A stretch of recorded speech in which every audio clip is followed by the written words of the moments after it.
নমস্কার, তোমাদের সবাইকে সানা স্মাইল এডুকেশন সেন্টারে স্বাগত জানিয়ে আজকের ক্লাসটি শুরু করছি। আজকে তোমাদের সঙ্গে আলোচনা করব তোমরা যারা ষষ্ঠ শ্রেণীর তৃতীয় পর্যায়ক্রমিক মূল্যায়ন পরীক্ষা দেবে তোমাদের জন্য রায় ও মার্টিন প্রশ্নবিচিত্রা থেকে আজকে সমাধান করে দেখাবো ষষ্ঠ শ্রেণীর পরিবেশ ও বিজ্ঞান বিষয়ে মডেল নাম্বার 15, অর্থাৎ 15 নম্বর স্কুলের যে সমস্ত ছোট ও বড় প্রশ্নগুলি আছে সমস্ত প্রশ্নের উত্তরের সমাধান করে দেখাবো। চলো দেরি না করে মূল বিষয়ে যাওয়া যাক। প্রথমে দেখো কি আছে, প্রথমে আমরা ফিজিক্যাল সায়েন্সটার সমাধান করব। একের প্রশ্ন আছে, স্ক্রু এর গায়ে যে ধাতব প্যাচ থাকে তা আসলে একটি নততল, অপশন বি। পরবর্তী প্রশ্ন দেখো 2 দাগের, আলম্ব ও বাধার মাঝখানে বল প্রয়োগ করা হয়, সঠিক উত্তরটি হবে অপশন সি, তৃতীয় শ্রেণীর লিভারে। 3 দাগ দেখো, একটি জটিল যন্ত্রের উদাহরণ হলো, সঠিক উত্তর হবে সেলাই মেশিন, অপশন এ। পরবর্তী দেখো 4 দাগের, যৌগিক পদার্থ হলো, সঠিক উত্তরটা হবে কার্বন ডাই অক্সাইড। পরবর্তী দেখো 5 দাগের, একটি তরল ধাতু হলো, সঠিক উত্তরটি হবে অপশন বি, পারদ। 6 দাগ দেখো, ম্যাঙ্গানিজের চিহ্ন হলো Mn, অর্থাৎ অপশন সি। পরবর্তী প্রশ্ন দেখো, মৌলিক রাশি হলো, সঠিক উত্তরটি হবে ভর। পরবর্তী দেখো, ডিজিটাল ঘড়ির সাহায্যে ন্যূনতম যে সময় পরিমাপ করা সম্ভব তা হলো অপশন বি। 9 দাগ দেখো, আলোর তীব্রতা মাপার একক, সঠিক উত্তরটি হবে ক্যান্ডেলা, অপশন এ। পরবর্তী দেখো, হাততালি দেওয়ার পর কোন শক্তি কোন শক্তিতে রূপান্তরিত হয়, সঠিক উত্তর হবে যান্ত্রিক শক্তিতে।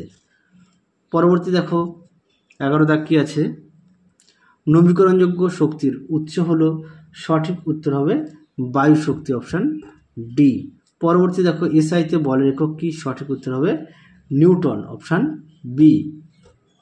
পরবর্তী দেখো, পটাশিয়াম মৌলের চিহ্ন হলো, অপশন সি, উত্তরটা হবে কে। পরবর্তী দেখো 2 দাগের প্রশ্নটা দেখে নাও, তার উত্তর তোমাদের দেখাই কি আছে। অতি সংক্ষিপ্ত উত্তর দাও যে কোনো 8টি। 1 দাগের প্রশ্ন আছে, দ্বিতীয় শ্রেণীর লিভারের বাধা কোথায় থাকে, উত্তরটা হবে আলম্ব ও বলের মাঝখানে। 2 দাগের প্রশ্ন দেখো, চিনির শরবতে দ্রাব ও দ্রাবকের নাম লেখো। চিনি হচ্ছে দ্রাব আর জল হচ্ছে দ্রাবক। 3 দাগ দেখো, কোন সরল যন্ত্র ব্যবহার করে কুয়ো থেকে জল তোলা সুবিধাজনক, উত্তরটা হবে কপিকল। 4 দাগ দেখো, হাইড্রোজেন অণুর পারমাণবিক কত, উত্তরটা হবে 2। 5 দাগের প্রশ্ন দেখো কি আছে, উদ্ভিদের বৃদ্ধি পরিমাপ করা হয় কোন যন্ত্রের সাহায্যে, উত্তরটা হবে অক্সানোমিটার। 6 দাগ দেখো, একটি চৌম্বক পদার্থের নাম লেখো, উত্তরটা হবে লোহা। 7 দাগ দেখো, খাদ্য পিরামিডের প্রতিটি ধাপকে কি বলা হয়, উত্তরটা হবে পুষ্টি স্তর। 8 দাগ দেখো, একটি সর্বভোগ প্রাণীর উদাহরণ দাও, উত্তরটা হবে মানুষ। 9 দাগ দেখো, একটি তরল অধাতুর নাম লেখো, উত্তরটা হবে ব্রোমিন। চলো পরবর্তী প্রশ্নগুলো দেখবো কি আছে। 3-এর 1 দাগে, ধাতু ও অধাতু দুটি পার্থক্য লেখো, উত্তরটা দেখো। দেখে নাও, প্রশ্ন উত্তরটি সুন্দর করে দেওয়া আছে, বিষয় দিয়ে তোমরা অবশ্যই ভালো করে পড়ে লিখবে। পরবর্তী প্রশ্ন দেখো, যন্ত্র পরিচর্যা করার দুটি উপায় লেখো। দেখে নাও প্রশ্নের উত্তরটি। এই প্রশ্নটা তোমাদের অনেক মডেল সেটে দেওয়া আছে, তোমরা অবশ্যই ভালো করে পড়বে।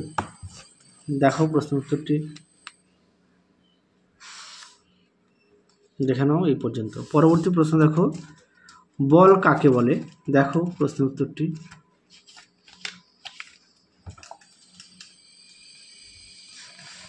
দেখে নাও বল কাকে বলে, এখান থেকে এই পর্যন্ত উত্তরটা লিখবে। বল হলো লব্ধ রাশি। পরবর্তী প্রশ্ন দেখো কি আছে, এসআইতে বলের একক কি, উত্তরটা হবে নিউটন। আচ্ছা, পরবর্তী প্রশ্ন দেখো, চক্র ও অক্ষদণ্ড কাকে বলে, চিহ্নিত চিত্র আঁকো। দেখো প্রশ্ন উত্তরটি, দেখে নাও।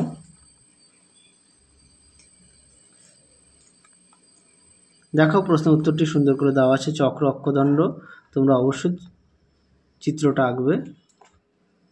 পরবর্তী প্রশ্ন দেখো কি আছে,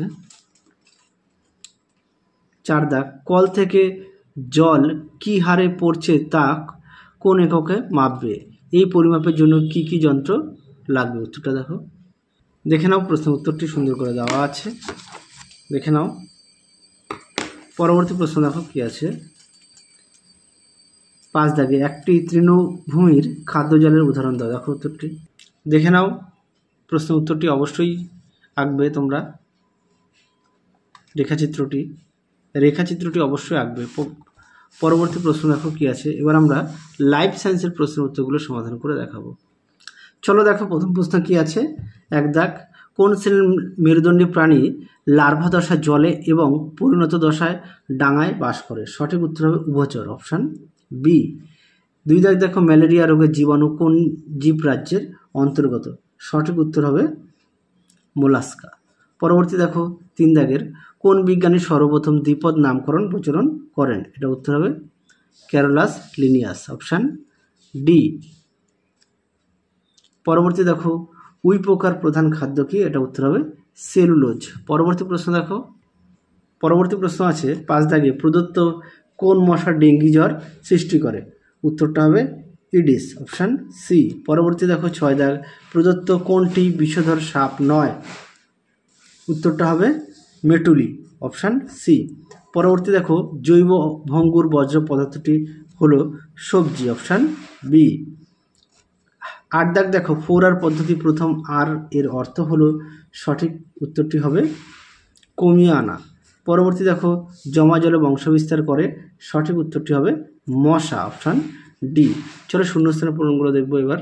কি আছে শূন্যস্থান পূরণ? একের, ব্যাকটেরিয়া কোষে আদর্শ নিউক্লিয়াস থাকে না। 2 দাগ দেখো, মানুষের বিজ্ঞানসম্মত নাম হলো হোমো সেপিয়েন্স। 3 দাগ দেখো, শ্রমিক মৌমাছি আসলে মেয়ে মৌমাছি। 4 দাগ দেখো, পশ্চিমবঙ্গের একটি ব্যাঘ্র প্রকল্প হলো সুন্দরবন। পরবর্তী প্রশ্ন দেখো 5 দাগের, স্বাস্থ্য কেন্দ্র থেকে পাওয়া একটি বর্জ্য পদার্থ হলো তুলো। 6 দাগ দেখো, পুরনো লোহা গলিয়ে নতুন লোহার জিনিস তৈরি করাকে পুনর্ব্যবহার বলে। তারপরে দেখো বাম দিকের সঙ্গে ডান দিকের স্তম্ভ মেলাও। দেখে নাও, প্রথমে আছে 1 কি কেঁচো হবে ডি। অ্যানেলিডা। 2 আছে শিম্পাঞ্জি হবে জেন গুডাল। তারপর আছে কম্পোস্ট হবে জৈব সার। পরেরটা দেখো, 2 এক কথা উত্তর দাও। এক জায়গায় প্রশ্ন আছে, জলের রেশম কাকে বলে? উত্তরটা দেখে নাও, জলের রেশম বলে। এখান থেকে এই পর্যন্ত লিখবে। পরবর্তী প্রশ্ন দেখো 2 দাগ, দীর্ঘদিন জমে থাকা আবর্জনা থেকে কোন গ্যাস নির্গত হয়? এটা মিথেন। তোমরা এটা স্পাইরোগাইরাও লিখতে পারো, হ্যাঁ, যে জলের রেশম কাকে বলে? স্পাইরোগাইরা। পরেরটা দেখো, ব্লোয়ার কি? দেখো প্রশ্নের উত্তরটি, ব্লোয়ার। দেখে নাও ব্লোয়ার কি, সুন্দর করে দেওয়া আছে। পরবর্তী প্রশ্ন দেখো কি আছে। 5-এর 1, মেরুদণ্ডী ও অমেরুদণ্ডী প্রাণীর পার্থক্য। দেখো উত্তর। দেখে নাও, পার্থক্যটি সুন্দর করে দেওয়া আছে, তোমরা অবশ্যই পড়ে নিয়ে লিখবে। পরবর্তী প্রশ্ন দেখো।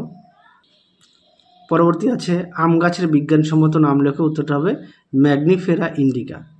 পরেরটা দেখো 2 দাগের, উই পোকা রোদে থাকতে পারে না কেন? উত্তরটা দেখে নাও, প্রশ্নের উত্তরটা তোমরা এখান থেকে এই পর্যন্ত পেয়ে যাবে, হ্যাঁ, দেখে নাও। পরবর্তী প্রশ্ন দেখো কি আছে। চাষি পিঁপড়েদের খাদ্য সংগ্রহ পদ্ধতি কীরকম? দেখে নাও প্রশ্নের উত্তরটি, তোমরা এটাও এখান থেকে এই পর্যন্ত লিখবে। পরবর্তী প্রশ্ন দেখো, হাতি সমাজের নিয়ম খুব কড়া, ব্যাখ্যা করো। দেখো প্রশ্নের উত্তরটি, দেখে নাও, এখান থেকে এই পর্যন্ত উত্তরটা লিখবে। এছাড়া তোমরা তোমাদের পাঠ্য বই থেকে পড়ে নিতে পারো। পরেরটা দেখো, তোমার বাড়ির বজ্র পদার্থগুলি তুমি কিভাবে আবার ব্যবহার করতে পারো? উত্তরটা দেখো, দেখে নাও, সুন্দর করে দেওয়া আছে, তুমি এখান থেকে পড়ে নিয়ে লিখবে। এখানে 3টে মোট 5টা দেওয়া আছে, আরও 2টো দেখাই। দেখে নাও, আরও 2টো দেওয়া আছে এই পর্যন্ত। তাহলে চলো, তোমাদের এই 15 নম্বর মডেল সেটের যে সমস্ত প্রশ্নগুলো ছিল পরিবেশ বিষয়ের, সমস্ত প্রশ্নের উত্তর আমরা সমাধান করে দেখিয়ে দিয়েছি। তাহলে আজকের মতো এখানেই সমাপ্ত করলাম। আবার দেখা হবে খুব শীঘ্রই তোমাদের পরবর্তী ভিডিওতে। তোমরা সবাই সুস্থ থেকো, ভালো থেকো। আজকের মতো টাটা।